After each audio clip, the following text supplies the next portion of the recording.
이 땅의 왕왕을 보소서. 우리 찬양 드시고 우리 강의 시작합니다.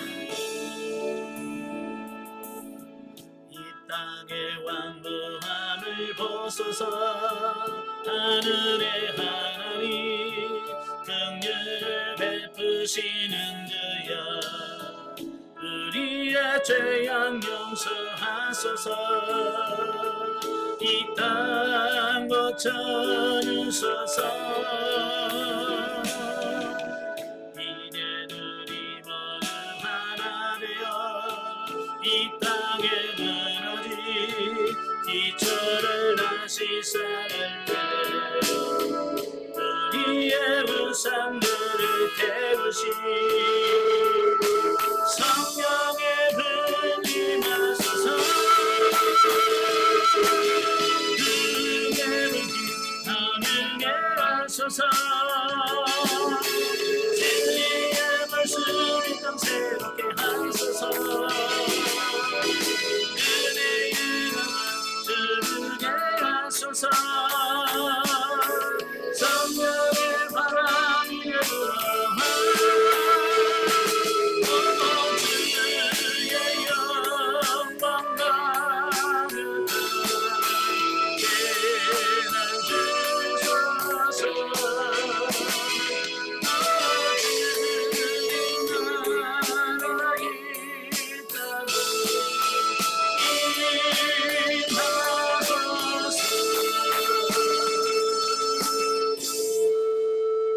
아멘. 네, 기도하겠습니다. 은혜로우신 아버지 감사합니다. 오늘 노래를 사랑하셔서 귀한 시간 함께 주시고 오늘 학교에서의 말씀을 나누며 영성훈련할 수 있도록 은혜 주심을 감사합니다. 성령께서 이 시간 함께 하시고 참여한 모든 이에게 은혜가 넘치게 하시며 영성이 아름답게 형성되어져 가는 놀라운 은혜가 있도록 도와주옵소서. 시종을 주님께 맡겨오며 예수님의 이름으로 감사하며 기도합나이다. 아멘.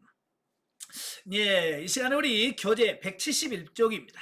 171페이지를 보시면 학계서의 서론적 이해가 나오게 되어집니다. 자, 1 제목 소선지서가 모두 12권이죠. 12권 중에서 10번째 해당되는 책이 바로 오늘 본문 학계서입니다. 개역 성경의 그 표제명인 그 학계는 히브리 원전의 그 표제명인 하가이를 번역한 것입니다. 그래서 하가이라고 하는 말은 축제의라는 뜻이거든요. 자, 이는 대체적으로 여호와의 축제라고 하는 의미를 가진 하기야의 축약형일 것으로 추정됩니다. 한편 70인역과 또 벌게이트역에서도 그 히브리 원전의 전통에 따라서 히브리어인 하가이를 음력한 앙가이오스 또는 아까이우스로 각각 본서의 표제를 삼고 있고요. 우리 한글 성경에서도 바로 그것을 그대로 받아들여서 학계서다라고 하는 이름을 붙였다라는 겁니다. 자, 이 저자와 기록 연대를 보시면 본서의 저자는 본서의 내증, 본서 안에만 학계라는 이름이 4번 나옵니다. 예. 또 에스라서의 언급이 에스라서서 언급이 또 2번 나오죠. 이것으로 보아서 이 본서의 저자는 학계가 분명하다라고 하는 겁니다. 그래서 앞서 언급한 대로 이 학계라고 하는 이름은 축제의라는 뜻으로 이에 근거하여 일반적으로 학자들은 그가 어떤 축제일에 태어난 것으로 추정할 수 있다라고 하는 겁니다. 그러니까 그 유대인들의 그 자녀들의 이름을 짓는 걸 보면 참 조금 특이해요. 우리하고는 조금 다른 게 뭐냐면 조상들 중에 훌륭하신 분들의 이름을 그대로 따오는 경우가 많아요. 예. 그래서 같은 가족에도 요셉이라는 이름이 할아버지도 있고 또 손자에도 있고 막 심지어는 아버지도 요셉이고 아들도 요셉인 경우도 있고 막 그래요. 예.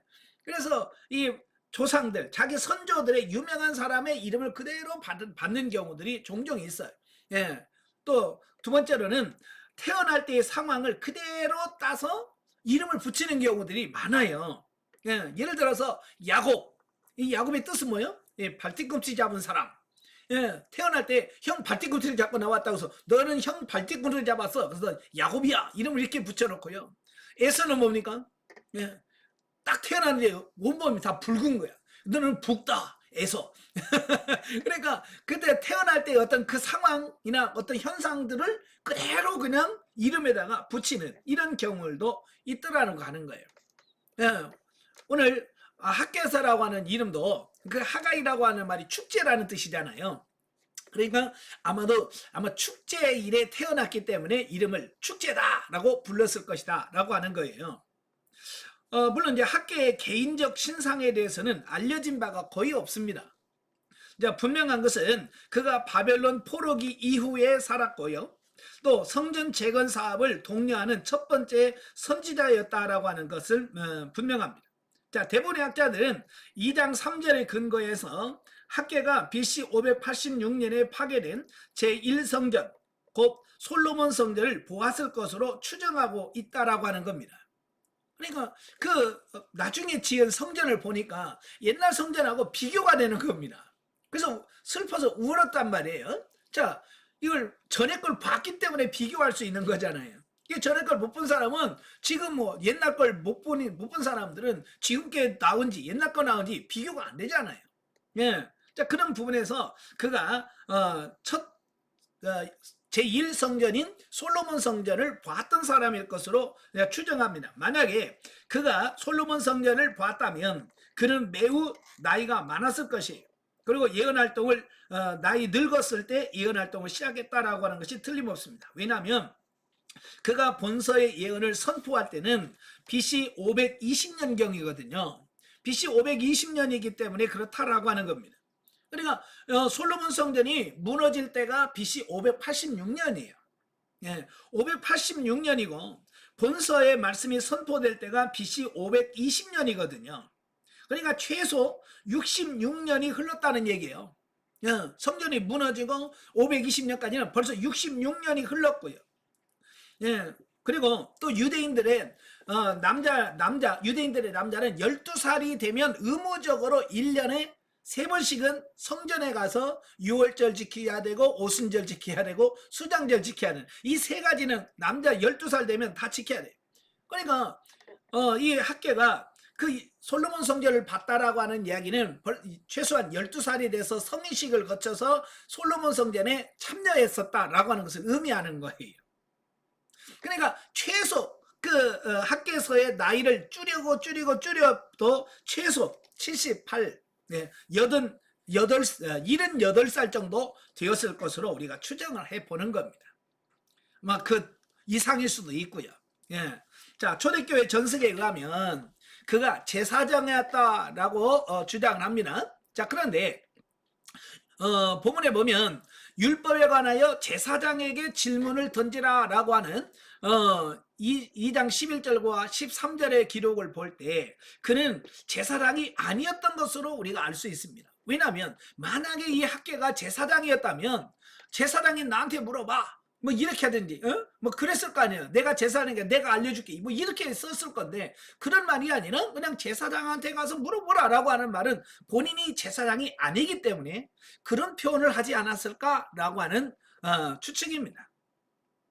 72역과 벌게트역 또 페시타역 등에서는 그 학계가 그와 동시대의 선지자였던 스가랴와 함께 시편 111편, 125편, 126편, 137편 또 145에서 148편의 공동 저자로 언급되고 있는데 학자들은 이들 시편이 학계와 스가랴의 권고로 성전 예배의 찬송으로 도입됐을 것으로 추정해 보고 있습니다. 자, 여기서 시편 111편, 120편, 126편, 137편은 뭐냐면 성전에 올라가는 노래예요. 이 성전에 올라가는 노래인데 이 성전에 올라가는 일은 보통 이제 안식일에 성전에 예배를 드리고 가거나 또 이런 절기 때에 대해서 성전으로 예배하러 올라갈 때 부르는 노래. 예. 바로 이제 그게 성전에 올라가는 노래거든요. 예. 바로 이런 공동저자의 이름으로 언급이 되어지고 있다라고 하는 거예요. 자, 한편 본서의 기록 연대는 그 본서에 나타난 4편의 설교의 서두 부분인 1장 2절, 2장 1절, 10절, 20절을 내서 언급한 있는 그 바대로 바사 다리오 왕의 즉위 제2년째인 BC 520년경 9월 달에서 12월 사이로 우리가 추정할 수 있다라는 겁니다. 자, 세 번째, 이제 기록 동기와 배경을 보시면 본서는 제1차 바벨론 포로 귀환 직후에 시작되어진 제2 성전인 스룹바벨 성전의 건축을 둘러싼 정치, 종교, 사회적 상황들을 그 배경으로 하고 있습니다. BC 586년에 남왕국 유다는 바벨론의 느부갓네살 왕에 의해서 어때요? 파괴가 되고 멸망이 됐어요. 그 후에 곧 예레미야의 예언대로 남유다 백성들이 바벨론으로 포로로 끌려간 지 70년, 피신년이 지난 BC 538년 바사왕 고레스가 칙령을 내립니다. 그 칙령의 내용이 뭐냐면 유대인들은 본국으로 돌아가서 하나님의 성전을 짓고 하나님께 예배를 드려라 라고 하는 칙령을 내리게 됩니다. 그래서 그 칙령에 의해서 유대인들이 그 바벨론에서 돌아오게 되어지는 이런 부분들을 보게 됩니다. 자, 여기서 이제 우리가 한 가지 기억할 것은 이 고레스가 하나님을 믿는 사람일까요? 예, 하나님 안 믿는 사람이에요. 이방인의 왕이에요. 근데 이방인의 왕인데 어떻게 유대인들에게 본국으로 돌아가서 성전을 짓고 하나님을 섬기라라고 했을까라고 하는 부분입니다. 뭐 여러 가지 설이 있습니다만은 그 중에서 좀 그래도 있는 그 설이 뭐냐면 바로 바벨론 멸망할 때에 유대인들이 많이 바사왕 고레스를 많이 도왔다라고 하는 설이 있습니다. 그러니까 유대인들을 보면 바벨론으로 포로로 끌려가잖아요. 포로로 끌려가면서 그들은 기억하고 있는 게 뭐냐면 예레미야가 분명히 예언했어요. 뭐냐면 너희가 바벨론에 70년이 차면 다시 돌아오게 하겠다라고 하는 예레미야의 약속을 믿고 있었던 거예요. 그런데 얼추 계산해 보니까 이 메대와 바사 연합국이 바벨론에 쳐들어왔단 말이에요. 그래서 바벨론이라고 하는 그 엄청난 도시를 포위를 하고 있습니다. 그러니까 유대인들은 정황상 뭐예요? 예레미야가 예언한 그때인가 보다. 이때가 이제 우리가 해방의 날이구나. 이제 그게 또 기억이 났겠죠. 그래서 그들은 그러면 우리가 해방될 수 있는 길이 뭘까? 적극적으로 메대와 바사와 손을 잡아야 돼. 그죠? 사실 이 바벨론 도시는요 대단한 도시거든요. 성도 외성이 있고 내성이 있고 성이 두 겹으로 되어 있어요. 그러니까 밖에 성벽이 무너져도 또 안에 또 성벽이 또 있어요. 얼마나 이 성이 단단한지, 얼마나 견고한지. 그 다니엘서에 보면 그 벨사살 왕이 있어요.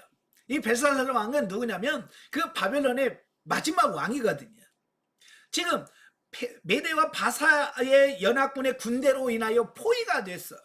포위가 됐는데도 불구하고 이 벨사살 왕이 술 먹고 잔치를 벌였단 말이에요. 여러분 어떻게 포위되는데 술 먹고 잔치를 벌일 수 있었을까? 그만큼 뭐냐면 이 바벨론 성이 견고하다는 거예요. 믿는 거예요. 믿는 구석이 있는 거예요. 가만 해볼 테면 해봐라. 이건 너희가 도무지 이걸 너희를 무너뜨릴 수 없어라고 하는 정말 난공불락 같은 성이 바벨론 성이에요. 그러니까 포위됐음에도 불구하고 그냥 부어라 마셔라 고 잔치를 벌이는 겁니다. 그러니까 가장 쉽게 그 성벽을 들어가서 하룻밤 사이에 그 성벽이 무너질 수 있는 비결이 뭐예요? 누군가가 성문을 열어놓았겠죠. 그죠? 누군가가 성문을 쫙 열어주면 그냥 들어가면 아무 무방비 상태에서 그냥 당할 수 있겠죠. 아마 유대인들이 그 바벨론 성을 무너뜨릴 때에 가장 협조를 많이 했을 것으로 우리가 추정을 합니다. 그러니까 그것에 너무 고마워서 이 고레스 왕이 유대인들은 본국으로 돌아가라 라고 하는 이제 그런 칙령을 내렸다라고 할 수 있고요. 더 중요한 것은 하나님의 섭리였다. 이건 하나님의 계획하심과 하나님의 뜻이었다라고 말씀해주고 있습니다. 자, 하나님은 이미 이사야 선지자를 통해서 이사야 44장 24절 28절에 이미 그들이 바벨론으로 포로로 끌려갔다가 다시 돌아올 것을 예언했습니다. 이사야 선지자도 예언했죠. 그 다음에 예레미야 선지자도 예언했지요. 바로 그 예언들이 이사야 예언이 150년, 예레미야 예언이 70년 만에 성취된 것으로 우리가 볼 수 있다라고 하는 겁니다. 하나님은 불가능한 것도 가능하게 할 수 있는 능력이 있다 그 말이에요. 자, 그리고 BC 537년 스룹바벨의 인도하에 제1차 포로 귀환이 이루어졌습니다. 예, 그러니까 538년에 왕이 칙령을 내려요. 그러니까 그것을 1년 준비해서 537년에 1차 귀환을 합니다. 근데 기대했던 것보다는 너무 적은 무리가 돌아와요. 약 5만 명.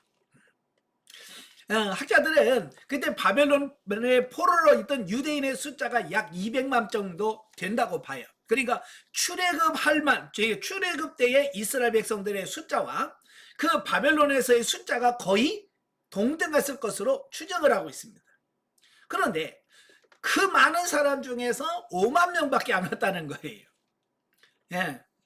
예, 얼마나 그들이 본국으로 돌아오지 않았는가를 우리가 볼 수 있겠죠. 자, 유대 땅으로 돌아온 유대인들이 그 다음 해인 536년에 성전 건축의 정초식을 감격스럽게 거행했다라고 하는 겁니다. 예, 그러니까 537년에 돌아와서 그 1년 후인 536년에 이제 성전을 짓기 위한 기초를 닦는 기초 공사를 하게 되어지는 이런 부분들을 보게 되어집니다. 자, 여기서 이제 정초식이라고 하는 말이 나오는데 이 정초식이란 건물을 세울 때 기초 공사를 마치고 머릿돌을 설치하여 공사 착수를 기념하는 서양식의 의식을 말합니다. 자, 우리는 보통 이제 상량식이라고 그래요. 예, 옛날 그 초가집이라든 기와집 짓다 보면 그 상랑식이라고 해서 중앙에 이렇게 대들보 올리는 그 식이 있습니다. 보통 저는 이제 전주에 한옥에 가끔 가다 보면 그 옛날 집 그 가게 이렇게 보면 상랑에 보면 그 붓으로 몇 년 몇 월 며칠 몇 시 이렇게 하고 딱 이렇게 적어 놓은 게 있어요. 예, 바로 이제 그런 식으로 공사를 지을 때 보통 이제 머릿돌이라고 해가지고 딱 놓고 거기다가 몇 년 몇 월 공사 누가 했고 이런 걸 써놓잖아요. 이제 그런 걸 놓는 것을 정초식이라고 그럽니다. 자, 그러나 성전 재건 공사는요 쉽게 이루어지지 않았어요. 시작을 했지만 이스라엘 백성과 이방인들의 혼혈이었던 그 사마리아 사람들의 방해 공작이 있습니다. 예. 또 폐허와 황무지로 인한 유대 땅에서의 힘든 노역. 자, 이게 무슨 말이냐면 그때 당시 상황이 굉장히 어려웠다는 거예요. 사마리아 사람들이 방해가 있었고요. 두 번째로 뭐냐면 폐허와 황무지로 변한 땅들을 개혁하는 게 그 개간하는 그 노역이, 여러분 한번 생각해 보세요. 70년 동안 그 가나안 땅이 비어 있었단 말이에요. 예전에는 다 농사 짓던 땅이었어요. 근데 70년 바벨론으로 가니까 아무도 그 땅을 돌볼 사람이 없었어요. 남겨두었지만 그 남겨둔 사람이 어떻게 됐어요? 다 애굽으로 내려가 버렸잖아요. 예? 예레미야서에 다 나온. 예. 다 애굽으로 내려가 버렸어. 그러니까 이 가나안 땅이 텅 비어버린 거예요. 텅 비니까 농사 짓던 그 밭들이 전부 다 잡초가 우거진, 돌아와서 보니까 완전히 잡초가 우거진 그런 땅이 된 거예요. 그걸 어떻게 해야 돼요? 다시 다 그걸 풀을 뽑아내고 나무를 뽑아내고 다시 밭을 만들어야 되는 이런 개간을 하게 되는 거예요. 얼마나 어려웠겠어요. 예, 저도 이제 가끔 고향에 가봅니다만은 그 고향에 가보면 옛날에는 분명히 밭이었거든요. 산에 가면 옛날에는 밭에서 농사 짓는 곳이었는데 지금 가보면 완전히 숯불이 확 우거져 가지고 옛날에 이게 밭이었는지 분간이 안 갈 만큼, 여러분 70년이 아니라 겨우 10년 20년 지났는데도 그렇게 완전히 황폐해가지고요 이게 도저히 밭이라고 생각이 안 들 정도로 바뀌었어요. 근데 70년 동안 안 했으니 어떻게 하겠습니까?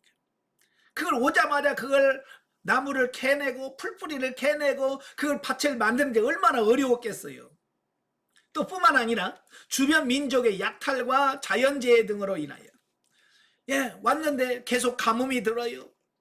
그래서 어떻게 농사 좀 져서 좀 해서 먹을만 하면 또 도둑새들이 쫙 와가지고 뺏어가죠. 정말로 여러 가지 어려운 문제가 있습니다. 또 뿐만 아니라 이 고레스 뒤를 이어서 바사 제국의 왕위에 오른 이 캄비세스 2세의 팔레스틴 지역에 대한 무관심 등으로 인하여 성전 공사가 중단돼서 16년 동안이나 방치됐습니다. 자, 여기서 이제 고레스는 그 바벨론 성을 무너뜨릴 때 유대인들의 도움을 받았기 때문에 유대인들이 고마운 걸 알아요. 그러나 이 캄비세스는 그의 고레스의 아들인데, 이 아들은 자기 아버지만큼 유대인들이 많이 도와준 것에 대한 고마움이 없는 거예요. 그러니까 많은 사람들이 유대인들이 성전 짓는데 나중에 골치 아플걸요? 라고 해서 상소를 올리니까, 그래 그러면 하지 말라고 해라, 이렇게 되어버리는 거예요. 예, 역사적으로 보면 이제 출애굽 때 보면 그 요셉을 알고 있는 왕과 모르는 왕이 등장을 하잖아요. 그러니까 요셉이 7년 풍년 7년 흉년 때 그 망해갈 나라를 그 지혜롭게 잘 관리를 해서 아무 문제 없이 잘 가게 만들었단 말이에요. 그러니까 그걸 경험한 사람들은 요셉, 고맙지, 이스라엘 백성 감사하지, 이랬단 말이에요. 근데 그 힉소스 왕조가 망하고 투투모세가 그 왕조를 세우고 나서 뭐예요? 이 사람은 요셉의 고마움을 모르는 사람이니까, 그죠? 그래서 이스라엘 사람들을 탄압하게 되고 죽이고 이렇게 되어지는 거죠. 마치 이 캄비세스가 바로 유대인들의 고마움을 모르는 새 왕이 등장하면서 문제가 더 커졌다는 거예요. 자, 그런데 이런 성전 재건의 사업의 중단은 곧 성전을 중심으로 신앙과 또 생활을 영위하는 선민 이스라엘의 신정국가 재건에 막대한 차질을 가져오는 것이었을 뿐만 아니라, 성전 재건이 성전을 중심으로 하는 순수한 여호와 신앙으로 하나님의 구속사 전개 통로로서의 역할을 감당해야 할 선민 이스라엘이 성전 재건에 대한 관심은 없고 자신의 안일만을 추구하는 인본주의적이고 세속적인 생활에 빠진 결과로 인하여 더욱 지연되고 있다는 사실은 문제의 심각성을 더욱 증대시킨 것이었다라고 하는 겁니다. 자, 이게 무슨 말이냐면 이스라엘은요, 그 성전 중심으로 모든 게 이루어지게 돼 있어요. 정치, 경제 모든 것이 성전을 중심으로 이게 다 이루어지는 겁니다. 그러니까 이 성전이 있어야 성전을 중심으로 그게 이루어지는데, 이 성전이 지어지다가 없어져 버리니까 지금 성전이 없는 상태잖아요. 성전이 없다 보니까 모든 시스템이 안 돌아가는 겁니다. 성전 중심이어야 되는데 이게 없어지니까 모든 신앙생활의 영적생활이 안 되는 거예요. 예, 그러니까 결국은 뭐야? 성전에 가서 예배도 드려야 되고 기도도 드려야 되고 제사도 드리면서 그들의 믿음이 성장하고, 그래야 이게 신앙생활 할 터인데, 그 성전이 없다 보니까 기도생활 못해요, 제사 못 드립니다 하다 보니까 점점 어때요? 신앙이 식어져 버리는 거예요. 그죠? 처음에 그들이 5만 명이 왔을 때 얼마나 뜨거운 열정을 가지고 왔겠습니까? 가서 우리가 하나님의 성전 짓고 진짜 마음껏 기도하자, 마음껏 예배하자, 마음껏 찬양하자, 그러고 왔는데 성전이 없는 거예요. 그러니까 그들이 성전 중심으로 이게 돼야 되는데 이게 안 되는 거예요. 예. 그러니까 점점 어떻게 돼요? 영적인 삶에서 육신적인 삶으로, 인본주의적인 삶으로 계속 살아갈 수밖에 없는 이런 부분을 보게 돼요. 자, 여러분도 마찬가지죠. 아마 여러분, 내가 교회에 한 1년 정도 안 나가본다고 생각해 보세요. 어때요? 지금보다 믿음이 성장하겠습니까? 믿음이 퇴보하겠습니까? 예, 교회도 안 나가, 기도도 안 해, 성경도 안 읽어. 근데 1년 오면 정말 신앙인이라고 할 수 없을 만큼, 예, 완전히 신앙이 땅에 떨어지겠죠. 저도 해봐서 알아. 제가 군대를 가기 전에 40일 작전 기도를 했어요. 왜 작전 기도한 줄 알아요? 군대 가서 믿음 잃는 사람이 많다는 거예요. 그래서 나는 군에 가서 내 믿음 잃지 않고 내 신앙 지키고 더 성장해서 오길 원합니다. 그래서 40일 동안 군대 가기 전에 40일 동안 새벽 작전 기도를 하고 군대에 갔어요. 근데요, 막상 군대 가보니까 어렵더라고요. 그래도 했어요. 근데 위기가 왔는데, 어떤 위기냐면요, 포항에 해병대에 가다 보면 10개월은 부대에서 훈련을 받고 5개월은 해양 방어라고 그래요. 예, 밤에 그 해안 철책선에 가서 밤새 그걸 지키는 겁니다. 저 뭐야 간첩선이 넘어올까, 예? 뭐 이런 간첩들이 넘어올까 그걸 지키는 겁니다. 밤에. 그러니까 저녁에 해가 지면 나가. 예. 그래서 해가 뜨면 들어오고, 그리고 낮에 자는 거예요. 아침에 자고. 그러다 보니까 이제 보통 이제 오후 2시, 1시나 2시에 일어나거든요. 아침에 한 8시쯤 타가지고 2시에 일어나면 예배 다 끝나요. 그러니까 5개월 동안을 교회를 못 갔어요. 5개월 동안을 교회를 못 갔어요. 그러니까요, 5개월 마치고 왔는데 부대 이제 들어왔어요. 이제 얼마든지 내가 교회 가려면 갈 수 있어요. 근데요, 제가 안 가더라고요. 교회를 안 가고 있더라고요. 그렇게 군대 가기 전에 40일 동안 작전 기도하면서 내 믿음이 식어지지 않기를 원합니다라고 기도하면서 갔는데 5개월 동안 잠자니라고 교회 못 갔더니 믿음이 식어져 가지고요. 왔는데 주일날 교회에서 오라고 뗄랭뗄랭 차인배를 울려도 갈 생각을 안 하고 있는 내 모습을 보는 거예요. 그러니 하나님이 그냥 가만 놔두겠습니까?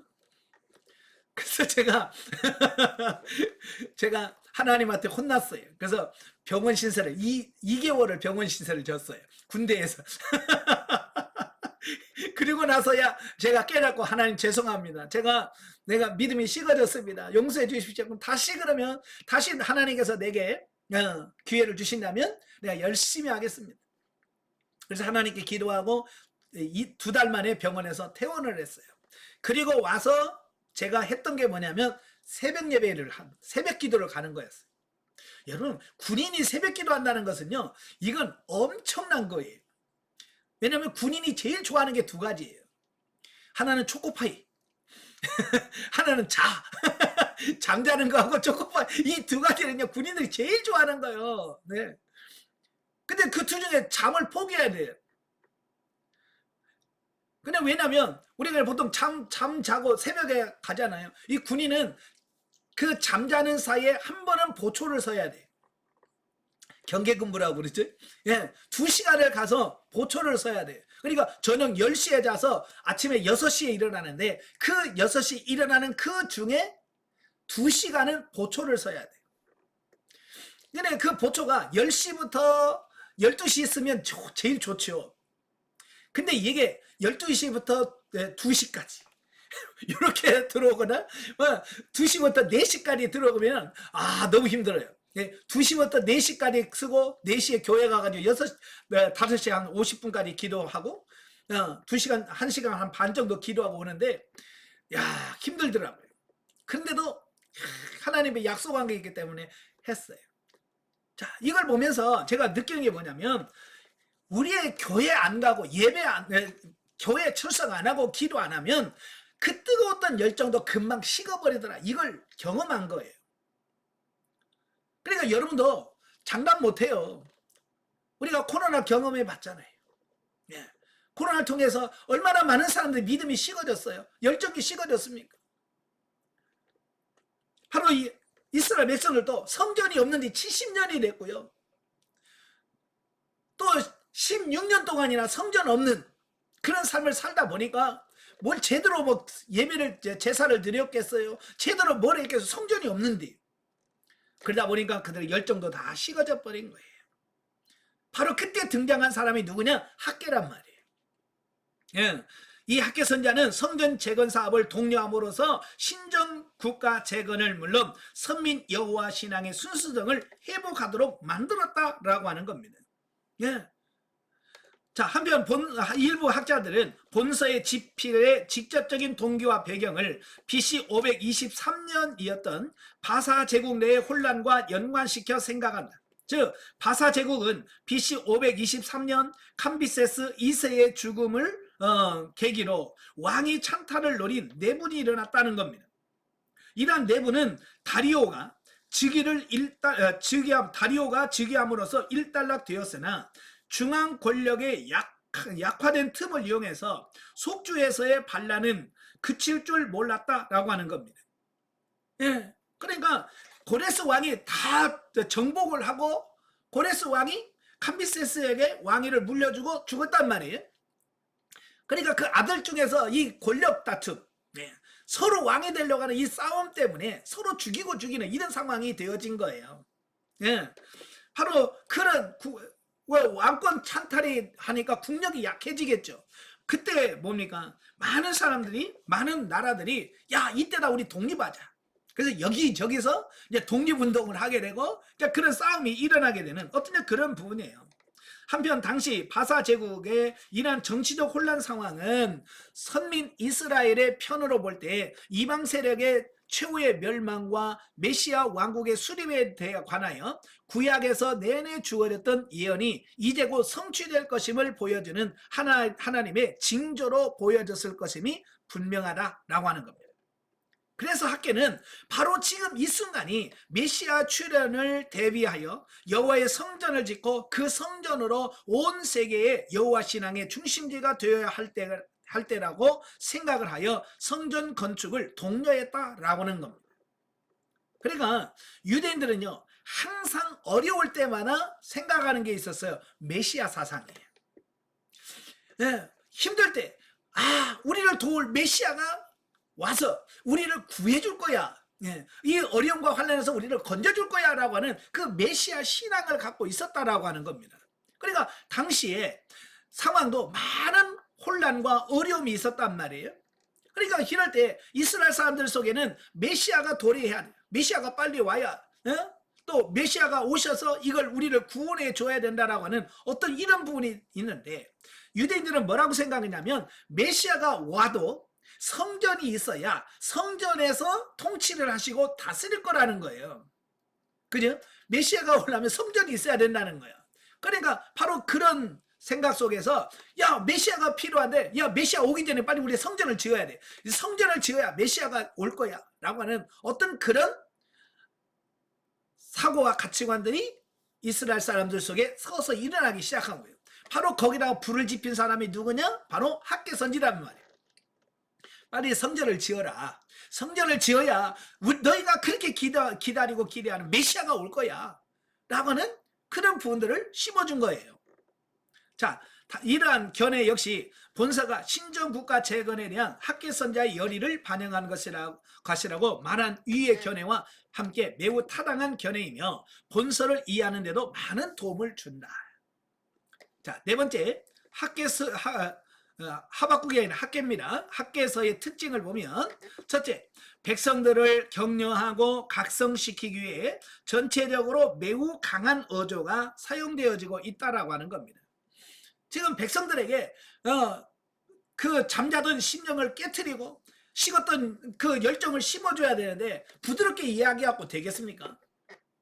옛날 웅변할 때 이연사 강력하게 주장하는 바입니다 뭐 그러잖아요. 그만큼 강하게 해야죠. 그래야 강조할 거 아니에요. 그래서 이 학개서의 전체적인 배경을 보면 매우 강한 어조로 사용되어지고 있어요. 왜? 부드러운 언어 가지고는 이 꼼짝을 안 할 것 같거든요. 두 번째로 주제가 다양한 형태의 질문으로 표현되어지고 있습니다. 그래서 질문을 던지죠. 누구한테 물어봐라, 뭐 이렇게 해라 라고 하면서 질문 형태가 있고요. 세 번째, 회상이나 추억에 관련된 문장이 반복적으로 사용되어지고 있습니다. 그래서 너희 삶을, 너희 행위를 돌아봐라. 추억해봐라. 뭐가 문제인지 좀 되돌아보라 라고 하는 그런 말씀들이 많이 나와요. 그 다음에 네 번째, 스룹바벨이라고 하는 개인에게 주시는 하나님의 특별한 예언을 담고 있다라고 하는 겁니다. 물론 여기서 말하는 스룹바벨은 바로 그 성전을 건축한 지도자의 이름이기도 하지만 바로 그 스룹바벨은 메시아로 오시는 예수 그리스도를 예표하는 인물이에요. 그러니까 스룹바벨에게 얘기하는 것 같지만 결국 메시아, 예수님의 이야기란 말이에요. 그 다음에 다섯 번째, 선지자의 책망을 들은 백성들의 반응이 즉각적으로 나타났다라고 하는 겁니다. 그러니까 학개가 설교를 딱 하니까 하나님께서 백성들의 마음을 움직이고 감동을 하니까 사람들이 다 일어나서 옳습니다 합시다. 그래서 일제히 성전을 건축하게 되는 어떤 이런 부분을 보게 됩니다. 예. 여러분도 마찬가지예요. 강의를 듣다가 감동이 오면 바로 움직여야 돼요. 많은 분들이 은혜는 받았다고 하는데 꼼짝을 안 해요. 그죠? 맨날 집회를 하거나 뭐라면 목사님 은혜 많이 받았습니다. 아니 은혜 받았으면 뭐 움직여야지. 그렇잖아요. 뭐 변화가 나타나야지. 그냥 은혜만 받고 끝나는 경우가 너무 많아요. 그러면 안 됩니다. 여러분 말씀을 듣든지 강의를 듣든지 깨달아지고 알아져지면 즉각적으로 순종하는 삶이 가야 돼요. 이 학개선자의 말을 듣자마자 어떻게 해요? 그들은 즉각적으로 움직이기 시작했다 그 말입니다. 또 여섯 번째, 포르기 전 선지자와는 달리 우상 숭배에 대한 책망이 나타나 있지 않다라고 하는 겁니다. 예, 그러니까 바벨론 70년의 포로 생활 가운데 이스라엘 백성들이 했던 것 중에 하나가 뭐냐면 우상에 대한 우상을 철저하게 버리는 계기가 되었다는 거예요. 그래서 돌아와서는 더 이상 우상을 숭배하지 않아요. 왜 바벨론 포로로 끌려갔습니까? 예, 여러 가지 죄 중에 뭐예요? 너희들이 우상을 숭배한, 예, 우상을 숭배한 죄에 대한 하나님의 징계가 바벨론이었거든요. 그래서 그들이 바벨론 생활을 하면서 그 철저하게 우상을 다 청산을 해요. 예. 그리고 돌아와서 우상을 숭배하지 않았다는 겁니다. 자, 일곱 번째, 거의 동시대에 기록된 스가랴서와는 달리 도덕적 불의에 대한 책망도 없다. 학계는 오직 성전 건축과 관련된 메시지만 전했다라고 하는 겁니다. 왜냐하면 지금 당장 시급한 게 뭐예요? 왜 성전 지어야 된다. 그러다 보니까 다른 거 뭐 윤리적이나 도덕적 이런 부분은 아직 터치할 수 있는 부분이 안 되는 거예요. 예, 왜냐하면 이 학계 선자는 오직 성전, 빨리 성전을 지어야만 된다라고 하는 어떤 그런 강한 사명의식이라고 할까요? 그 부분이 컸기도 하고요. 또 이 학계 선지자가 활동한 시기가 그렇게 길지 않아요. 이 학계서 한 시간이 약 3개월이에요. 3개월. 이게 3개월이다 보니까 이 성전 건축 요것도 바쁜데 거기다가 다른 것까지 다룰 수 있는 여유가 없었던 거죠. 예, 그래서 학계에서는 오직 성전 건축에만 초점을 맞추고 있다라는 거고요. 자, 175페이지 보시면 이제 신학적 이해를 보도록 하겠습니다. 자, 1. 학계서의 그리스도 기독론을 보시면 첫째, 임마누엘 대신 예수 그리스도의 모형으로서의 성전을 말씀하고 있어요. 자, 성전의 본질이 뭐냐? 성전의 본질은 하나님의 임재예요.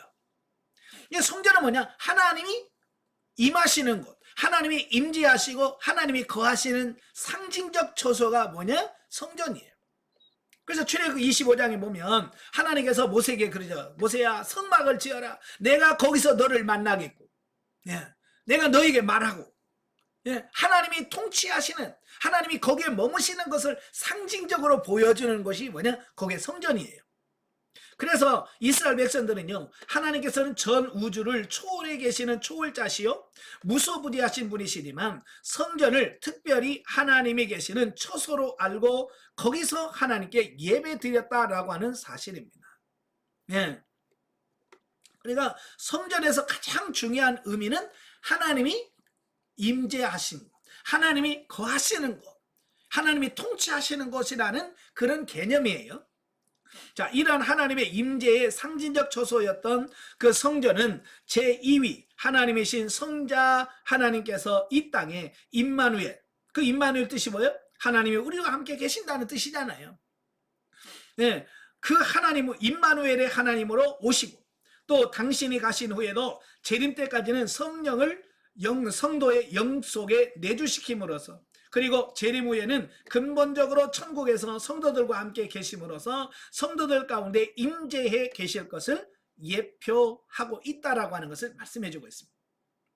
따라서 성전의 본질은 예수 그리스도이시고 오직 하나님께서 임재해 계실 때만 의미가 있었다라고 하는 겁니다. 예, 그러니까 성전에서 가장 성전이 왜 성전이냐? 뭐 크게 지어서 아름답게 지어서 돈을 많이 아니에요. 성전이 되는 가장 기본적인 가장 중요한 것은 뭐냐면 하나님이 거기 임재해 계시냐 안 계시냐. 요게 성전의 제일 중요한 부분이에요. 여러분 아무리 화려하게 지은 건물이라도 하나님이 거기 안 계시면 성전이 아니에요. 그죠? 자, 우리나라에도 크고 웅장한 교회들이 있잖아요. 그죠? 정말 크고 웅장하게 지은 교회. 여러분, 우리나라에서 그 교회가 제일 아름답던가요? 아니에요. 예식장이나 이런 건물 보세요. 얼마나 삐까뻔쩍하게 켜놨습니까? 화려하고 크고 교회보다 훨씬 더 크고 웅장합니다. 롯데월드 가보세요. 백 몇 층이야? 그런데 성전보다 이름한 교회보다 훨씬 더, 그럼 거기에 하나님이 계십니까? 안 계신단 말이에요. 예. 성전은 하나님이 계시는 데 의미가 있는 거지. 크게 줬다? 뭐 많다? 이게 성전의 의미가 아니라는 얘기예요. 아무리 초가삼간이라도 하나님이 계시면 성전입니다. 예. 바로 성전의 가장 중요한 의미가 하나님이 임재하신다. 자, 따라서 성전의 본질은 그리스도시고, 예, 오직 하나님께서 임재하에 계실 때만 의미가 있는 거다. 그리고 이런 의미에서 본서에서의 제2 성전에 대한 하나님의 임재 약속은 그리스도의 강림에 대한 예언이며 백성들에 대한 무한한 축복의 약속이다라는 것입니다. 예. 그래서 성전은 성전다워야 돼. 성전이 성전답지 않으면 어떻게 해요? 예, 하나님께서 그 성전을 떠나가셔. 예, 이 에스겔서를 읽다 보면요, 그 성전에서 하나님이 떠나시는 장면이 나와요. 왜요? 하나님께 예배드려야 될 성전에서 각종 우상을 숭배하고 이 우상을 세우고 일월 성신을 숭배하고 각종 불의와 타락을 하니까 하나님이 더 이상 그 예루살렘 성에 거하실 수가 없어서 하나님이 예루살렘 성전에서 동쪽 문을 향해서 떠나버리십니다. 여러분, 하나님이 안 계시면 성전이 아니라고 그랬잖아요. 그죠? 솔로몬 성전 얼마나 아름답게 지어놨습니까? 근데 하나님이 떠나니까 어때요? 예, 바벨론 사람들이 와가지고 성전을 완전히 무너뜨려 버렸잖아요. 하나님이 안 계시면 더 이상 성전이 아니에요. 그러니까 무너지는 거예요. 자, 여러분도 하나님이 거하시는 성전이 여러분 자신들의 성전이 되어야 여러분의 가치가 있고요. 중요한 거예요. 예. 그래서 여러분들이 빨리 신령한 집, 성전이 건축되어져서 하나님이 여러분 안에 거하시고 그 안에 계신 하나님과 동행하는 여러분들이 되셔야 된다, 그 말입니다. 자, 두 번째, 만국의 보배이신 그리스도. 자, 하나님께서 2장 6절부터 9절에 보면 하늘과 땅의 모든 나라들을 진동시키겠다라고 하는 약속과 함께 만국의 보배가 성전에 이를 것이다 라고 약속을 합니다. 만국의 보배가 이 성전을 지으면 올 거다, 임할 거다라고 말씀합니다. 자, 중요한 것은 이 만국의 보배가 뭘까라는 겁니다. 자, 학개서가 예언한 그 만국의 보배가 육신적일까요? 영적인 걸까요? 예, 이스라엘 사람들이 나중에 실망한 것이 뭐냐면 바로 이 만국의 보배를 육신적이고 세상적인 물질의 어떤 이런 걸로 봤어요. 그러니까 이 성전만 지으면 막 하나님께서 막 부자 되게 하실 거고 부강한 나라를 만들어 주실 거고 막 이럴 거라고 생각했어요. 그런데 성전을 지었는데 이게 안 나타나는 거예요. 그래서 그 말라기에서 보면, 말라기에서 다음 시간에 할 건데, 말라기에 보면 이스라엘 사람들이 성전 지어놓고 실망을 해요. 왜? 이 성전을 지었는데 이 100년이 걸렸단 말이에요. 말라기까지 100년이 지났는데 여전히 이스라엘은 힘들어. 가난해. 여러 가지 전쟁이 있어. 아직도 속국이야. 이런 것을 벗어날 수가 없는 어떤 그런 상황이 있는 거예요. 그러니까 사람들이 낙심해가지고 11조도 떼먹고, 예? 하나님이 내가 너희들을 사랑한다. 뭘 사랑합니까? 그리고 하나님도 사랑하지도 않고만 그렇게 돼버리는 겁니다. 왜냐? 기대했는데, 육신의 복, 세상의 복을 기대했는데 안 왔어요. 자, 여기서 말하는 만국의 보배는 그게 아니에요. 예수 그리스도를 의미하는 거예요. 아시겠죠? 예. 그래서 이 모든 나라들이 하나님의 심판을 받게 되고 그리스도의 나라가 실현될 것과 그리스도께서 모든 사람들의 유일한 구원자로서 영적 이스라엘을 하나님께로 돌아오게 하실 것을 예언한 것이에요. 육신적인 차원의 복이 아니라 영적인 차원, 신령한 복을 얘기하는 거예요. 제가 복을 얘기할 때 제가 말하는 복은 육신적이고 땅의 것 아니에요. 제가 여러분에게 하나님께서 복 주실 겁니다 라고 말할 때 그 복은 육신적이고 세상적인 이게 아니라 신령한 복, 영적인 복을 얘기하는 거예요. 근데 그걸 자꾸 육신으로 받아들여서 언제나 직장 문제 해결될까요? 언제나 집 문제 해결될까요? 언제나 이 건강 문제 해결될까요? 맨날 고러고 있다는 말이에요. 예, 바꾸십시오. 예, 아시겠죠? 계시 발전사적으로 이게 육신적인 거 이건 목적이 아니에요. 이건 뭐냐면 영적으로 잘 되면 육신적인 것은 덤으로 주어지는 거예요. 보너스예요, 보너스. 이 보너스 덤으로 주는 것에다가 마음 뺏기면 안 돼요. 진짜가 뭐냐? 이게 중요한 거거든요. 세 번째, 스룹바벨의 영광을 취하실 그리스도.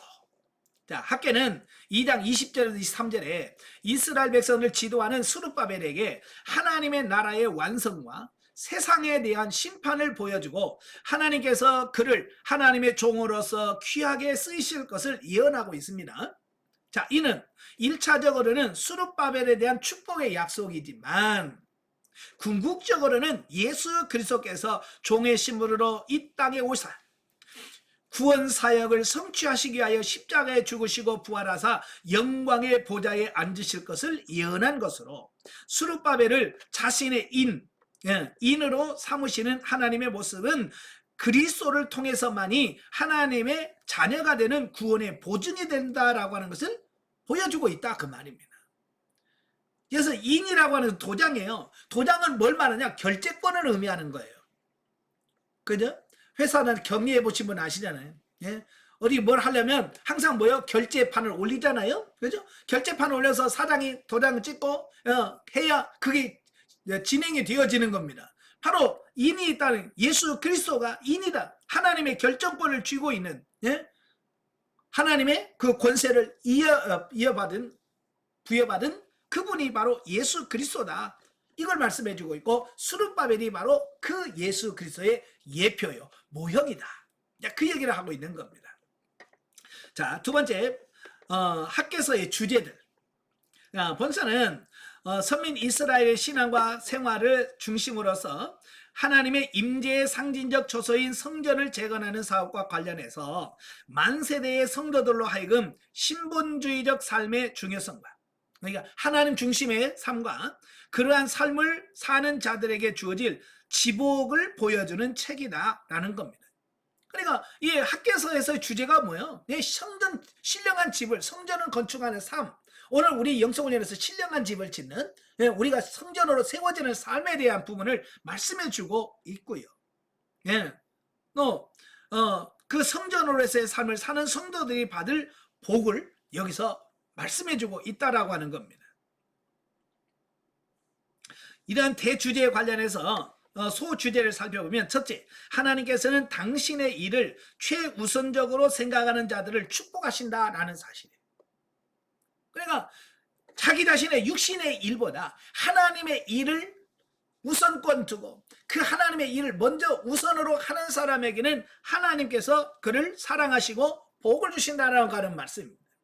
자, 그런데 우리가 이제 주의할 게 있어요. 오늘날 이 말씀이 많은 사람들이 오해를 많이 하는데 그게 뭐냐면 지금 하나님 중심, 교회 중심, 하나님의 일을 먼저 한다라고 하는 어떤 이런 개념이 잘못되어서 뭐라고 생각하냐면 육신의 일을 내팽개치고 하나님의 일, 교회 일만 해야 된다라고 하는 어떤 그런 사고로 오해를 갖고 있는 분들이 너무 많아요. 제가 전에도 말씀드렸지만 오늘날 교회 다니는 분들, 특별히 교회에서 믿음이 좋아요, 그분 참 믿음이 좋아요, 그분 신앙이 참 좋아요 라고 말하는 사람들, 그분들의 가정을 잘 보세요. 자녀들이 상처가 있고 남편들이 상처를 받습니다. 왜 그럴까요? 그분들은요 오늘 말씀처럼 정말 하나님의 일을 최우선적으로 하고요 거기다가 매진한 사람들이에요. 그죠? 근데 왜 가족들이 상처를 받고 되고 왜 그래요? 바로 이 부분에 대해서 하나님의 일을 한답시고 자기의 가족 일, 자녀를 돌보는 일, 또 아내로서의 역할, 이것을 등한히 한 결과다라는 것입니다. 저도 이 상담을 하면서 많은 분들을 만나서 그분들과 이야기하고 대화하는 과정 속에 정말 안타까웠던 게 그거예요. 자기는 하나님의 일, 교회 일만 열심히 하면 하나님께서 자녀 축복해 주시고 자녀가 잘 될 것이고 남편의 사업이 잘 될 거라고 생각했다는 거예요. 그래서 아이가 눈만 뜨면 교회에서 살고 교회에서 일만 열심히 했다는 거예요. 그런데 자녀들이 커갈수록 교회 안 나와요. 남편도 자꾸 교회 안 간다고 그러고 이제 그러는 것을 그런 부분들이 나타나는 거예요. 그러니까 왜 내가 그렇게 하나님의 일 열심히 했는데 왜 자녀들이 저러고 왜 남편이 저러냐라고 하는 그런 상담을 저한테 많이 한다 그 말입니다. 여러분, 교회 일만 하나님의 일 아니에요. 여러분이 하나님이 주신 자녀를 양육하는 것도 하나님의 일이에요. 아시겠죠? 이걸 잘 기억하셔야 돼요. 우리는 교회에서만 일을 해야 이건 하나님의 일이고 그게 교회에서만 뭘 해야 하나님이 기뻐하신다고 생각하는데 그건 아니에요. 물론 교회 일도 해야 됩니다. 그러나 교회 일도 하면서 내 자녀들 양육하셔야 돼. 여러분의 아내로서 남편 잘 섬겨야 되고요. 또 남편으로서 역할을 잘 하셔야 돼요. 교회 핑계대고 하나님이 일한다고 교회 집안 내팽개치라는 말이 절대로 아닌 거예요. 아시겠죠? 이 부분 우리가 잘 기억하셔야 됩니다. 많은 분들이 그것 때문에 자녀들이 상처를 많이 받아요. 예를 들어서 이런 거예요. 애들이 학교 가서 집에 왔는데 집에 열쇠가 없어. 잠겼어. 문이 잠겼어. 그 애들은 무슨 생각을 했겠어요? 자녀들은 무슨 생각을 하냐면 교회에다가 우리 엄마 뺏겼다라고 생각한다. 남편도 마찬가지예요. 맨날 부인이 맨날 교회만 가 있고 그러면 이 남편은 아내를 교회에다 뺏겼다라고 생각하는 거예요. 그러면 교회에 대한 반감이 생기겠죠? 하나님에 대한 불만이 생기겠죠? 그러니까 교회를 가기 싫어하는 거고 자꾸 하나님과 멀어지게 돼 있다 그 말이에요. 그래서 우리가 지혜를 구하셔야 돼요. 하나님의 일 하지 말라는 게 아니라 하나님의 일 하면서도 자녀들 잘 돌보고 아내로서 역할, 남편으로서 역할을 잘 감당하셔야 되는 거예요. 저는요, 제가 영성훈련 한 것을 너무 감사했던 게 그거예요. 만약에 제가 영성훈련 안 받았으면요, 저는요, 교회 일한답시고 우리 가정 내팽개칠 사람이에요. 제가 영성훈련 만나기 전에 그렇게 살았거든요. 나는 오직 교회 중심이야. 네. 그래서 예를 들어서 집이 비가 와서 다 떠내려가. 그럼 나는 교회 가서 교회 할 거야. 그런 성격이라니까. 네, 우리 집은 하나님이 책임져 줄 거야. 네, 그러면서 살았던 사람이에요. 근데 영성훈련 만나면서 물론 교회 일도 중요하지만 그 중요한 가운데서 가정도 돌보는 것, 자녀를 돌보는 것, 이것도 역시 하나님께서 아주 중요하게 여긴다는 것이에요. 그래서 우리가 지혜가 필요한 거예요. 야고보서 1장을 보면 2절 3절에 여러 가지 너희가 고난을 받는데 이 고난은 너희를 온전케 하고 이런 뜻이 있어서 너희를 고난을 준다. 그런데 야고보 기자가 가만히 보니까요, 성도들이 여러 가지 어려움을 당하는데 정말 예수님 때문에 고난받는 게 아니라 지혜가 없어서 고난을 많이 받더라는 거예요. 조금만 생각하고 조금만 이렇게 지혜를 하면 그 싸움이 안 일어날 터인데 그 지혜가 없어가지고 부부간에 싸우고 막 그런다 그 말이에요. 그래서 뭐라고 너희 중에 지혜가 누구든지 지혜가 부족하거든 후히 주시고 꾸짖지 하시는 하나님께 구하라. 그다음에 주시리라. 여러분 항상 지혜를 구해야 돼요. 어떤 일을 할 때 하나님 어떻게 해야 됩니까? 어떻게 해야 되나요? 라고 하는 이 부분에 대해서 질문을 던지고 하나님께서 주신 지혜로 그 모든 과정들을 헤쳐나가야 돼. 자, 보면 성도들도 보면 그래요. 저한테 어느 분이 와서 뭐라고 말하냐면 목사님 우리 남편은요 기도하는 걸 그렇게 싫어해요. 성경 보는 꼴을 못 봐요. 근데 그러는 거예요. 그래서 제가 그랬어요. 언제 성경 봐요? 제가 언제 기도하고 언제 성경 봐요? 남편 퇴근하고 저녁 차려주고 그때 기도하고 성경 보지요. 제가 그래서 그때는요 남편이 오면 남편하고 같이 있어줘요. 성경과 기도는 남편 오기 전에 하세요. 그렇잖아. 성경도 남편 오기 전에 성경 읽고 남편 오기 전에 기도하고 남편 오면 남편 옆에서 같이 대화도 해주고 그래야지. 남편은 직장에서 열심히 가지고 일하고 왔는데, 예? 이제 좀 아내하고 조금 대화 좀 하고 하려고 하는데 기도한다고 방에 쏙 들어가고 기도하고 교회를 가버리고 그건 남편은 외롭잖아. 그렇잖아요. 지혜가 없어서 그렇단 말이에요. 기도하지 말라는 게 아니라 기도하지 말라고 하는 게 아니라 성경 보지 말라는 것이 아니라 남편이 성경 보는 거 싫어하면 남편이 있는 데서는 하지 말라고.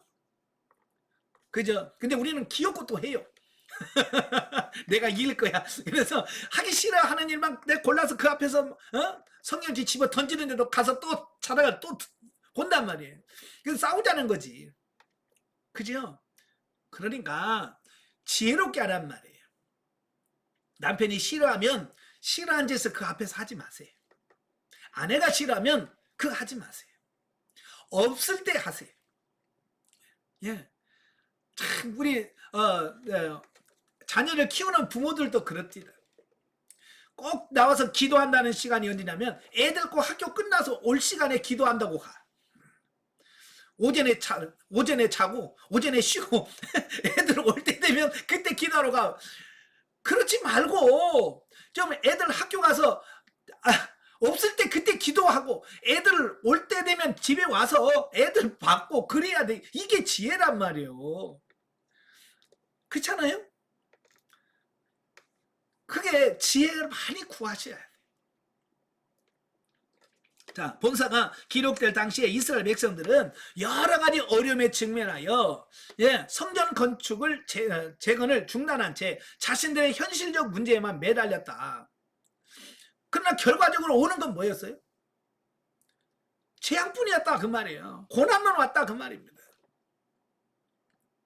이런 이스라엘 백성들 향해서 학계가 뭐라고 그래요? 삶의 우선순위를 하나님의 일에 두기를 권고함과 동시에 하나님의 축복을 받는 일로서 성전 재건을 최우선 과제로 제시하고 있고요. 또 하나님으로도 성전 재건에 힘쓰는 백성들에게 현재와 미래의 축복을 약속하셨다라고 하는 겁니다. 예, 많은 사람들이 현재 고난을 핑계 삼아서 그것 때문에 못한다라고 우리는 자꾸 한다 그 말이에요. 핑계 대지 마세요. 예. 누구는 뭐 하루에 뭐 25시간 갖고 사나요? 똑같이 24시간이. 누구는 뭐 남편 없나요? 누구는 자식들 없나요? 다 똑같이 있단 말이에요. 예. 근데 그 속에서 어떻게 지혜롭게 이걸 잘 해갈 것인가? 이게 중요한 거예요. 예. 바로 학교에서의 말은 이 성전 건축은 오늘날 저와 여러분들에게 뭘 말합니까? 바로 신령한 집으로 우리가 세워지는 걸 이걸 이야기하고 있는 거예요. 그때 당시에는 눈에 보이는 성전이 계시 발전사 쪽으로는 구약시대는 눈에 보이는 성전이 중요해요. 예, 그래서 학교가 이 성전을 지어라. 그러면 이날부터 하나님 너에게 복 주신다라고 얘기했잖아요.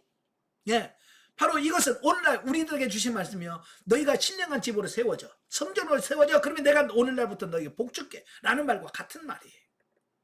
아시겠죠? 여러분이 신령한 집으로 건축이 되어지고 하나님과 동행하는 삶을 살면 하나님께서 여러분에게 복 주시는 삶이 임한다 그 말입니다. 자, 이와 같이 하나님께서는 하나님 나라의 일과 그의 의를 먼저 구하는 자를 축복하신다라고 말씀해주고 있습니다.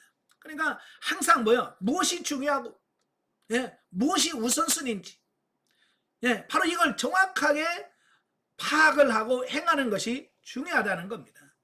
꽤 많은 사람들이 이 중요성을 몰라 우선순위가 잘못되어져서 하나님으로부터 징계를 받게 되어지는 이런 부분들을 보게 됩니다. 그래서 여러분이 항상 질문할 게 하나님 뭐부터 해야 됩니까? 뭐가 더 중요합니까? 뭐가 더 중요한지를 먼저 하나님께 묻고 주님께서 말씀하신 대로 순종해가는 여러분들이 되어야 된다 그 말입니다.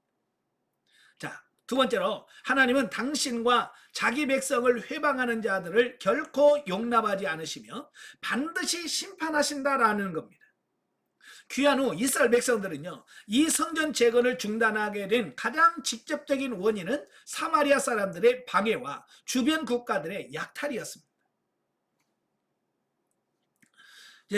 그래서 학계는 온 우주 만물의 창조이시며 역사의 주관자이신 하나님께서는 당신과 백성들의 원수를 멸하여 엎드러지게 할 뿐 아니라 자기의 택한 백성은 어떠한 경우에서든지 회복시킬 것임을 보여주고 있다라고 하는 겁니다.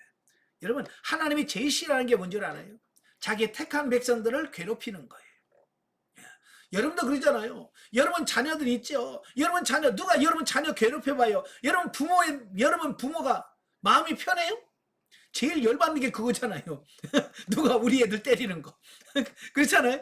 여러분 애들 어디 가서 맞고 와봐. 여러분 좋아요? 행복합니다. 아이고 행복해라, 우리 아들 맞고 왔네. 너무 기쁘다. 이런 부모 있어요?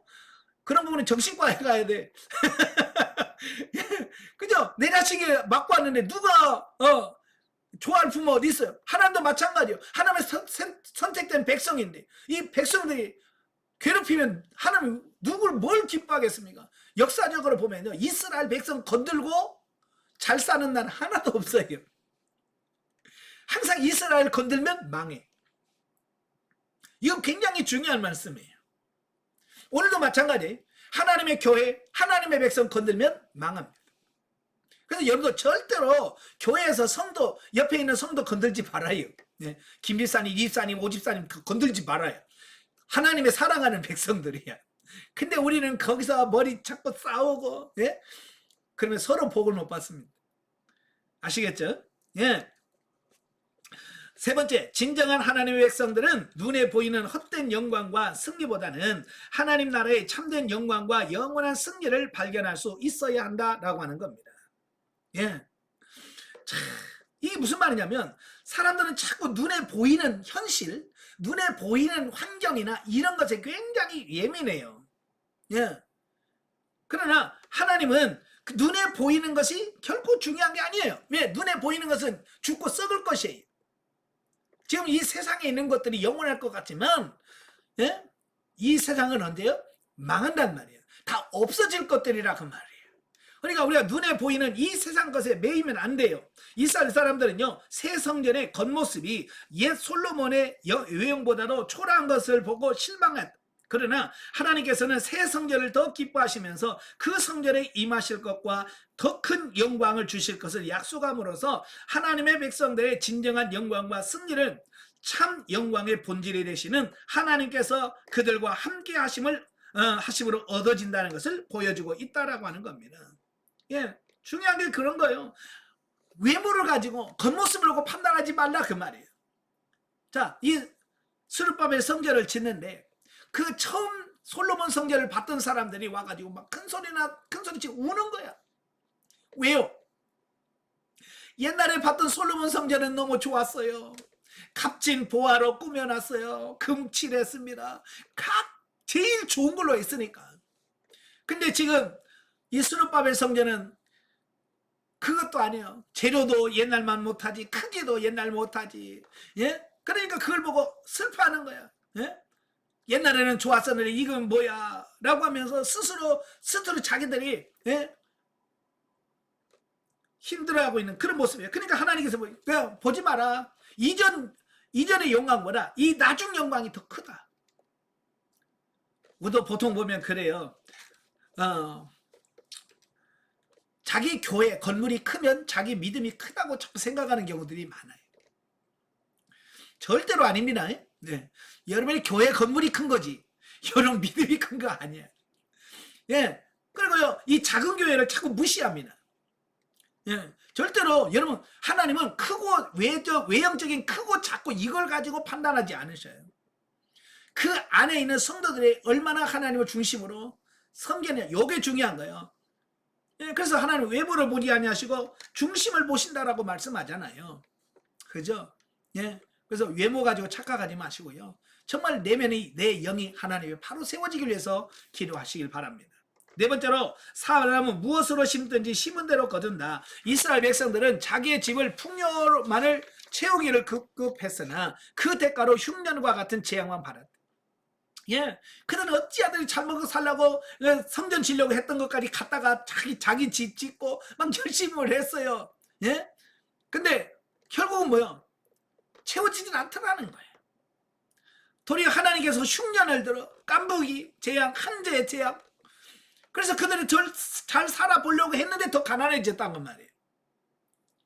이처럼 사람이 썩어질 육체를 위하여 심으면 썩어질 것을 거두게 되지만 하나님의 나라를 위하여 심으면 영생을 거두게 된다. 예, 그래서 예수님도 야 썩을 양식을 위하여 일하지 말고 썩지 않을 영원한 양식을 위하여 일하라. 그러니까 무조건 열심히 일한다고 되는 게 아니에요. 내가 무엇을 위하여 무슨 양식을 위하여 내가 열심을 내는가, 이것도 중요한 거예요. 다섯 번째, 성도는 자기 부인과 반성을 통해 보다 성숙해진다는 겁니다. 학개 선자는 백성들에게 먼저 자신들의 행한 일들을 살펴볼 것을 명하고 또한 과거를 추억하여 볼 것도 권하고 있다라고 하는 겁니다. 그래서 너희는 너희 행위를 살필지니라. 예? 너희 행위를 살펴보라 라고 말씀하시는 겁니다.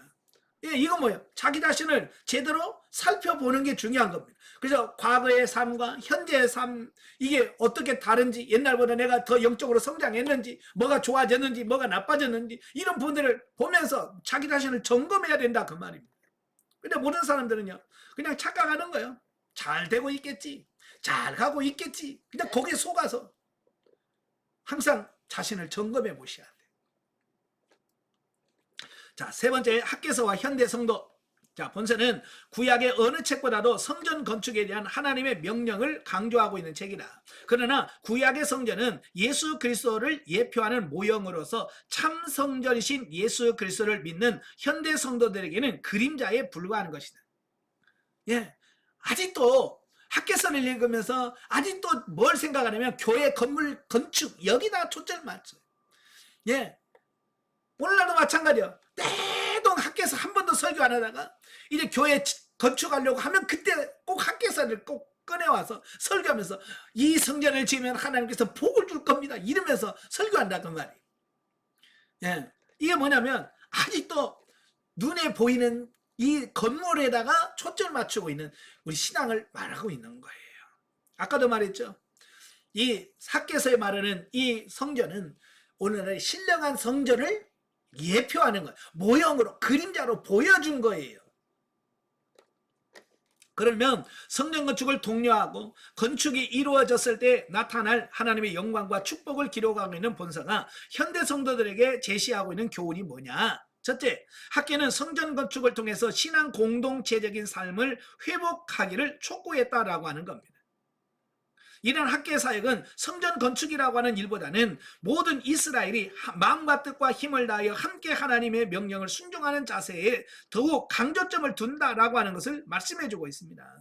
그러니까 학개에서 보면 눈에 보이는 건물 짓는 데다가 초점을 맞추고 건물로 집시다 이것만 생각하기 쉬운데, 학개가 주장하는 것은 그게 아니에요. 건물로서의 성전만 의미하는 게 아니라 정말 하나님과 동행하고 하나님의 말씀에 순종하고 하나님 뜻대로 사는 이 삶에 대한 부분이 더 중요하다는 것을 말씀해주고 있는 겁니다. 이처럼 오늘날 현대 성도들도 교회를 중심으로 한 지체로서 선한 사업에 일심으로 헌신할 필요가 있는 것이다. 이는 사회에 대한 빛과 소금으로서의 의무인 동시에 자신의 신앙 성숙을 높이는 경건의 훈련이기도 하다라고 하는 겁니다. 그러니까 교회가 세워지려면 봉사가 돼야 돼요. 그죠? 봉사자가 있어야 교회가 세워집니다. 그러나 봉사가 목적이 돼서 교회가 존재하는 건 아니잖아요. 그죠? 예. 그래서 교회에서의 모든 봉사와 섬김은 자신의 영적인 성장과 성숙을 위한 것이 되어야지 봉사 자체가 목적이 되어서는 안 된다 그 말입니다. 예. 그래서 우리의 교회 방향도 마찬가지예요. 교회 운영이 되고 교회가 유지되는 여기다 초점 맞추면 안 돼요. 원래는 많은 분들이 이 교회를 어떻게 유지할 거냐. 그래서 연초에 예산을 세우고 예산에 맞춰서 헌금도 해야 되고 예산에 맞춰서 절기헌금도 해야 되고 막 이런, 정말 절기헌금이나 헌금은 뭐야? 하나님께 감사해서 드리는 거지. 교회를 운영하기 위해서 내는 건 아니잖아요. 그렇잖아요. 예. 그런데 오직 교회 건물 유지하는 데다가 모든 걸 초점을 맞춰. 그래서 헌금이 좀 덜 들어오고 막 강대상에서 여러분 헌금 내야 돼. 우리 교회가 어려워. 예? 유지되려면 돈 내야 돼. 그러니까 서로 시험 드는 거 아니에요. 교회는 영적으로 성장 성숙시키는 거예요. 영적으로 성장하고 성숙하면 말 안 해도 자연스럽게 헌금하게 돼 있어요. 그죠? 예, 영적 성숙의 목적이 돼야 되는데 유지가 목적이 되다 보니까 문제가 많이 발생하게 된다는 말이에요. 그 다음에 두 번째로 학계는 생활의 어려움에 매어 달려 고민하는 백성들에게 모든 것의 주인이신 하나님으로부터 필요한 것을 풍족하게 공급받는 신앙을 소개하고 있다. 예. 이와 같이 주님께서도 무엇을 먹을까 입을까 마실까 걱정하지 말고 하나님의 나라와 의를 구하여 모든 것을 하나님으로부터 얻는 삶을 성도들의 삶으로서 소개하고 있다 그 말입니다. 따라서 현대 성도들도 자신들을 위하여 하늘의 보배를 쌓음으로써 하나님이 주시는 내 외적인 풍요를 누리는 영육 간의 건강한 삶을 살아야 된다라고 하는 것을 보게 됩니다. 우리가 땅의 것이 목적이 되어서 살아가면 안 되는데 아직도 오늘도 많은 성도들이 땅의 것이 목적이 되어서 땅의 것을 추구하면서 살아가고 있다 그런 말씀이에요. 이제는 우리가 땅이 아니라 하나님의 나라가 신앙의 목적이 되셔야 된다.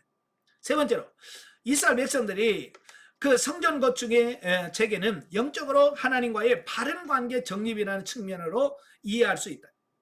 자, 성전 건축의 재개에 따른 축복 역시 오늘날 성도들이 하나님과의 바른 관계 정립을 통해서 받게 되는 각양의 축복을 예표하고 있다라고 하는 것입니다.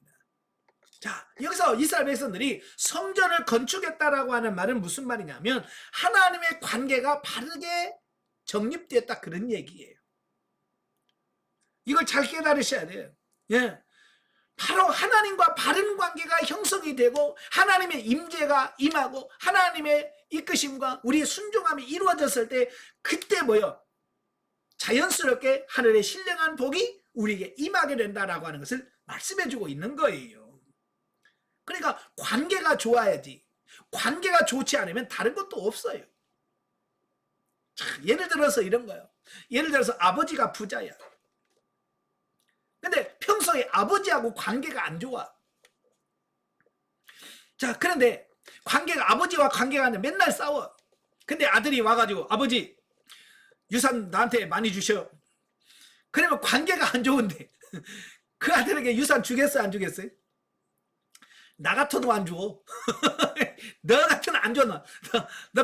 너한테는 동전 하나 없어. 왜 관계가 안 좋은데? 그렇잖아요. 우리가 하나님 주시옵소서 그래도 관계가 안 좋으면 주시옵소서 아무래도 안 온다니까요.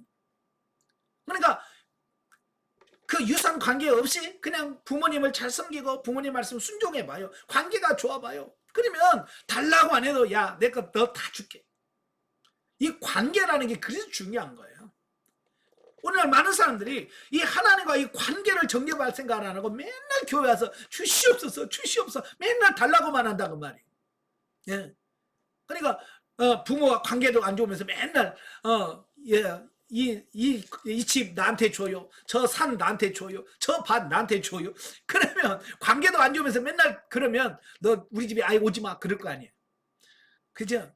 그냥 여러분들이 맨날 교회 와서 주시옵소서 주시옵소서 그러면 말락에서 뭐라 그래? 야 누가 좀 교회 문 좀 닫아서 쟤네들 좀 기도 좀 하러 안 왔으면 좋겠다. 그렇지 않겠습니까? 그지? 관계라는 게 중요한 거예요. 그래서 이스라엘 백성들이 성전을 건축했다라고 하는 말은 결국 하나님과의 올바른 관계가 잘 정립됐다 그 얘기고요. 그로 인하여 복이 임하더라라고 하는 사실이에요. 이래 여러분도 신령한 집으로 건축이 되어져서 하나님과 바른 관계를 맺기를 바랍니다. 자, 180페이지 세 번째 구속사적 2 A 구속사. 사마리아인들의 방해로 성전 건축이 중단되지 14년이 흘렀지만 이스라엘 백성들은 아직 때가 되지 않았다는 이유로 성전 건축을 유보하고 있었다. 본서는 그런 상황에서 선지자 학계를 통해서 하나님의 책망을 들은 백성들이 성전을 재건하는 모습이 보여진다라고 하는 겁니다. 예. 그러니까 성전 짓는 사람 매우 중요한 거예요. 너무 소중한 거예요. 그래서 사탄도 이 성전을 어찌하든지 짓지 못하도록 방해하는 겁니다. 여러분이 성전을 건축하려고 신령한 집으로 건축하려고 영성훈련 받으면 사단들이 비상이 걸려. 그래서 어찌하든지 여러분을 방해를 해서 이 강의 못 듣게 하고 심지어 강에 들어와도 졸리게 만들고, 예? 딴 생각을 주게 하고, 그래서 여러분을 신령한 집으로 건축하지 못하도록 방해한다 그 말입니다. 바로 이런 부분을 정확하게 깨달으셔서 정신 바짝 차리셔야 돼요. 아시겠죠? 그래서 하나님은 스룹바벨을 굳게 세워서 하나님이 모든 열방을 심판하실 때에 유다를 구원하실 것을 약속하셨다. 이 축복의 말씀은 메시아의 도래로 완성될 구원의 축복을 예표하는 것이다 라고 하는 겁니다. 그래서 여기서 말하는 스룹바벨에 대한 축복은 그 스룹바벨 한 사람에 대한 축복이 아니라 메시아를 통해서 이루어질 구원에 대해서 말씀해주고 있다라고 하는 겁니다. 그런데 유대인들은 그 신령한 복으로 인식하지 못하고, 그래 이 성전만 지어봐라, 이제 막 하나님이 진짜 쌓을 것이더 복을 줄 거야 라고 하는 육신의 기대해서 그들이 열심히 지었다고 말입니다. 여러분 착각하면 안 됩니다. 물론 여러분이 영이 잘 되면 육신적인 것은 그냥 덤으로 온다니까요. 우리가 육신적인 것이 목적이 되니까 문제지, 그냥 하나님께만 크게 섬겨봐요. 그러면 생각지 않은 보너스들이 와요. 예, 저도 보면 그렇더라고요. 예, 제가 건물을 소원했습니까? 하나님 건물을 주시옵소서. 뭐 이런 거 안 해. 그냥 하나님 앞에서 어떻게 하면 바로 살까? 어떻게 하면 하나님의 뜻을 더 이룰 수 있기를 원하십니까? 라고 그렇게 하다 보면 하나님께서 필요한 건 물질도 주시고 건물도 주시고 이렇게 하는 거지. 그죠? 예. 근데 우리는 그런 거 생각 안 하고 하나님 건물을 주시옵소서. 어? 그러니까 이게 하나님과 이게 안 맞으니까 제대로 된 복이 안 오는 거거든. 하나님과 바른 교제를 하시길 바래요. 자, 비구속의 적용. 본문에서 이스라엘 백성들이 완벽한 집을 짓는 것과 같이 오늘날 우리도 육신의 욕망을 따라 살고 자기의 의를 위하여 살면서 욕망을 위한 육신의 집만 건축하고 있다라고 하는 겁니다. 예, 현대 대부분의 성도들이 다 이러고 있어요. 그래서 맨날 성도를 만나면 아이고 우리는 언제나 저 아파트 40평짜리 뭐 50평짜리에 저기서 살아볼까, 맨날 그런 얘기만 하잖아요. 예? 왜 그러느냐? 그 이유는 우리의 영혼 몸 전체가 하나님의 성전인 것을 깨닫지 못하기 때문에 그렇다고 말이에요. 뭐가 진리고 뭐가 생명인지 모르니까 그렇게 될 수밖에 없다는 겁니다. 예, 하나님께서는 성전된 각 개인을 영적으로 거듭나게 하시고 변화시킴으로써 말씀대로 살 수 있도록 은사와 능력을 주셨다. 따라서 우리는 말씀에 순종함으로 우리 안에 하나님이 거하실 수 있는 신령한 집으로 건축이 되어야 됩니다. 예? 저와 여러분이 신령한 집으로 건축돼, 이게 기본이에요. 이게 가장 중요한 거고요. 먼저 해야 될 최선의 것이다 라고 하는 사실입니다. 자, 181페이지 영적 이해 A 비유. 히브리서 9장 9절에 보면 이 장막은 현재까지 비유니라고 하였는데 구약의 성전은 신약의 성전된 우리를 모형으로 보여주고 있다. 예. 학교에서는 신령한 집에 대한 개념이 잘 나타나고 있다. 본서의 성전 건축은 바로 성도가 거듭난 이후에 신령한 성전이 재건되는 것을 비유로 하고 있다 그 말입니다. 예, 즉 스룹바벨 성전은 신약에서 말하는 하나님의 신령한 집을 영적으로 비유하고 있다. 근데 이런 사실을 많은 사람이 이해를 못한다 그 말이에요. 예. 그래서 보통 아까도 말했지만 대부분이 교회에서 학교에서 내 설교 안 하다가 꼭 교회 건축만 하면 학교에서 가지고, 그래서 이 성전을 지어라 그러면 하나님 복을 줄 거다, 그렇게 설교하고 있고, 또 성도들도 그래 이 성전을 지으면 하나님 이때부터 복을 줄 거야, 그래서 열심히 건축원금하고 막 그래서 건물만 져놓잖아요. 예? 제대로 알고 하셔야 돼. 아시겠죠? 비실제 성도들은 모두 신령한 집으로 세우려서 삼일째 하나님이 내주하여 날마다 산제사를 드리고 거룩한 제사장으로서 삶을 살아야 한다. 신령한 집을 짓는 생활이 하나님이 원하시는 일인데 하나님이 원하시는 바를 알지 못하고 자신이 원하는 일만 위해서 사는 것은 지극히 어린아이 같은 삶이다 라고 하는 겁니다. 예, 어린아이들 보세요. 온전히 자기중심적이, 자기밖에 모르잖아요. 그죠? 오늘 우리도 이 어린아이 같은 신앙 갖고 있으면 안 돼요. 성장하셔야 돼요.